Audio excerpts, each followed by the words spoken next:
The Lord be with you. And with your spirit. A reading from the Holy Gospel according to Matthew.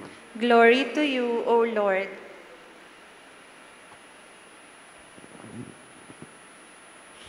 This is how the birth of Jesus Christ came about. When his mother Mary was betrothed to Joseph, but before they lived together, she was found with child through the Holy Spirit. Joseph, her husband, since she was a righteous man, yet unwilling to expose her to shame, decided to divorce her quietly. Such was his intention when, behold, the angel of the Lord appeared to him in a dream and said, Joseph, son of David, do not be afraid to take Mary, your wife, into your home. For it is through the Holy Spirit that this child has been conceived in her. She will bear a son, and you are to name him Jesus, because he will save his people from their sins. All this took place to fulfill what the Lord had said through the prophet, Behold, the virgin shall be with child and bear a son, and they shall name him Emmanuel, which means God is with us.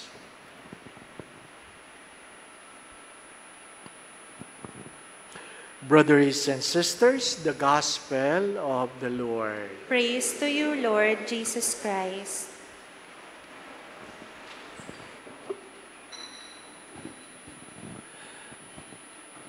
The best way to greet Mary happy birthday is to celebrate the Eucharist. There are only 3 people whose birthday we celebrate in the church. Mary, Jesus, and John the Baptist. They are one of a kind. What do you mean? There's only one Jesus. There's only one Savior.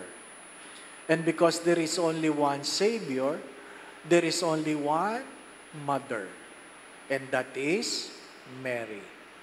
And there is only one precursor who shouts in the wilderness, Behold the Lamb of God. Others, pwede na silang palitan. Di po ba? Ano? Lahat na santo pwedeng palitan, maliban sa 3 ito. We celebrate their birthday for what they will do in our salvation history. The rest of the saints, we celebrate the day they die. All the saints, we celebrate their death. We commemorate their death for what they have done. Ano po? Yung 3, what they will do. Yung lahat, what they have done. Kaya pag kayo naging santo, alalahanin namin kayo pag kayo'y namatay na. Ano po? Kaya kung gusto nyo maging santo, mamamatay muna kayo. Di po ba? Ano? Ha? Mahalaga yon. Anong meron sa unang pagbasa? Ganuman kaliit ay hindi dahilan para pwedeng gamitin ng Diyos sa kanyang pagliligtas.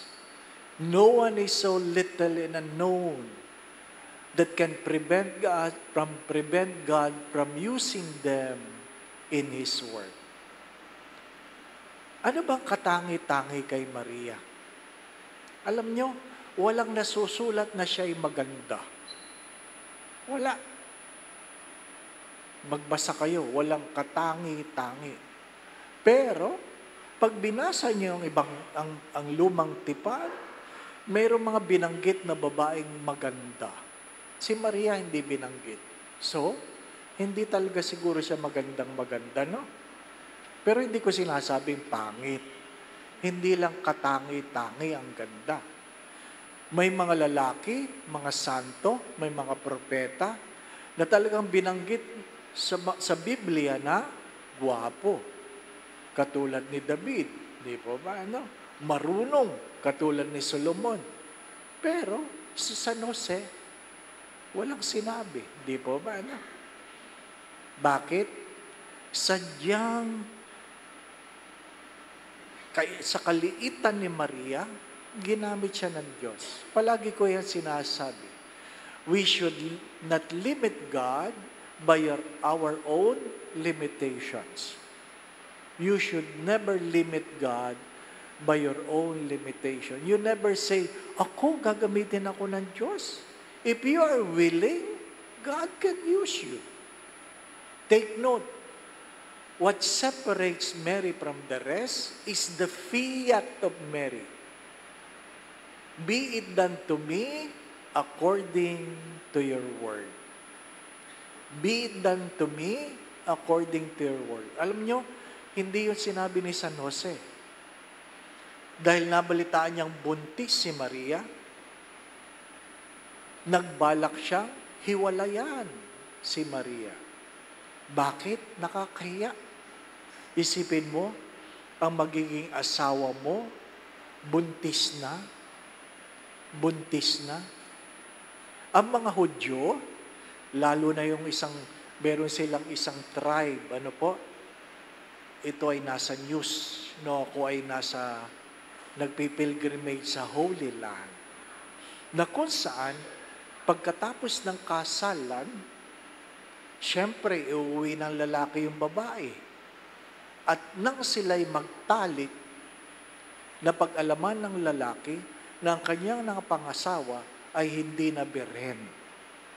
Hindi na birhen. At kaugalian ng mga Hudyo na isinasauli nila ang babae sa pamilya kung hindi na birhen. Sa simpleng salitang, I cannot take your daughter to be my wife. Ano nangyari doon?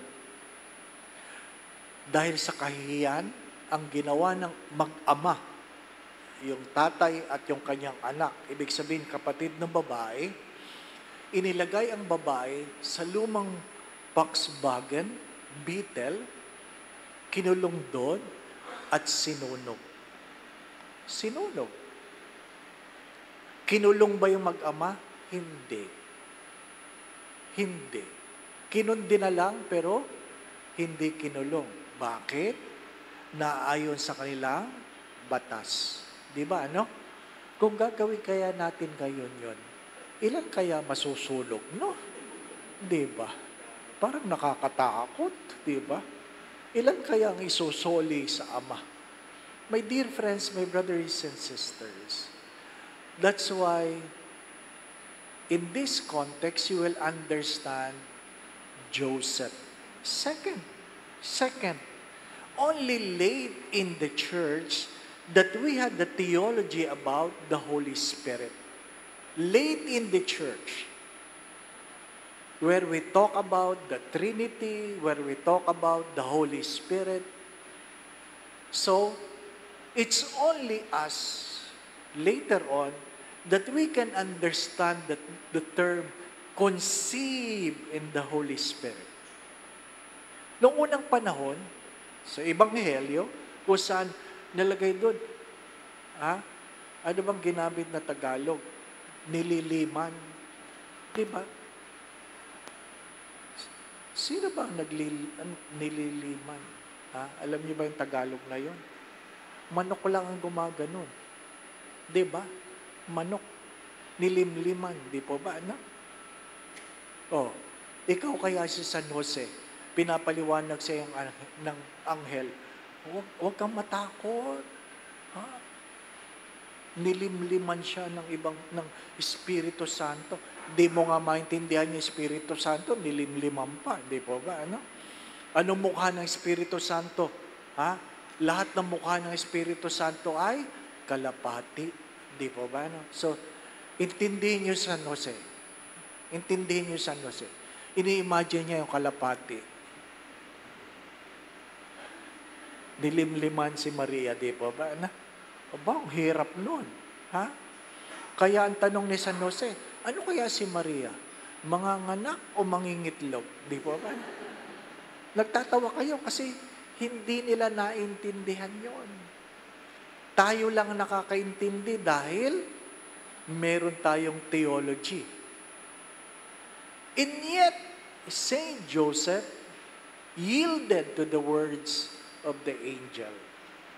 Mga minamahal na mga kapatid, marami tayong hindi naiintindihan at marami tayong hindi maiintindihan. The late Arevalo, a theologian, Catalino Arevalo, a Jesuit, in the later part of his life, when he's being asked about the question, he was humble enough to say, pag nakita kami ng Diyos, itatanong ko. Di ba ba? Pag nakita kami ng Diyos, itatanong ko. Sapagkat hindi talaga natin maintindihan. Ano sabi ni Saint Augustine?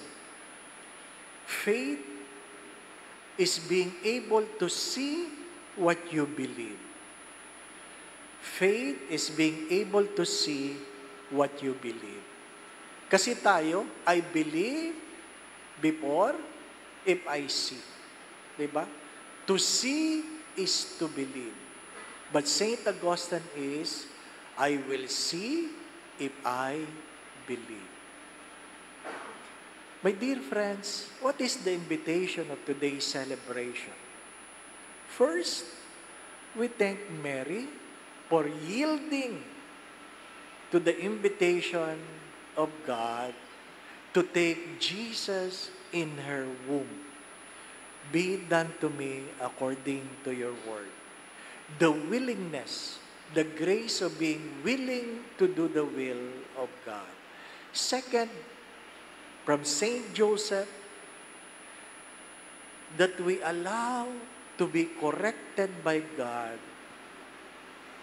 and allow God to direct our lives even though we fail to understand. My thoughts are not your thoughts, my ways are not your ways, says the Lord. Ano pa? Mahalaga yun. Kahit hindi nyo naintindihan, sadyang gano'n ang Diyos. Sadyang gano'n ang Diyos. Ikatlo, sana, anuman ang mga pagsubok sa buhay, alam natin kung kanino tayo pwedeng dumulog. Hindi ibig sabihin, naging masunurin sila sa Diyos, wala silang problema. Marami silang problema. Ang pagsunod nila sa Diyos ang nagdulot ng maraming problema sa buhay nila. At kung ano man ang inyong mga problema, naway lalong magdala ito papalapit sa Diyos kaysa maglayo ito sa iyo sa Diyos. May our problems, may our concerns be an instrument for us to come nearer to God and say, Thy will be done. Thy will be done. My dear friends, again, we thank Mary as we celebrate her birthday. Amen. Going back to what I've said, we commemorate the birthday of Mary because of her role in our salvation history. We thank her for being the mother of our Savior. But perhaps this is also a good invitation to be thankful for the mother who has brought us in this world. Pinagpapasalamat natin ang ina ng Diyos. Maganda rin sigurong anyayahan ng ating mga sarili na pasalamatan ang babae na nagdala sa atin sa mundong ito. The Lord be with you. And with your spirit. And may Almighty God bless you and your family, the Father, the Son, and the Holy Spirit. Amen. The Mass has been offered. We go in peace to love and serve the Lord. Thanks be to God.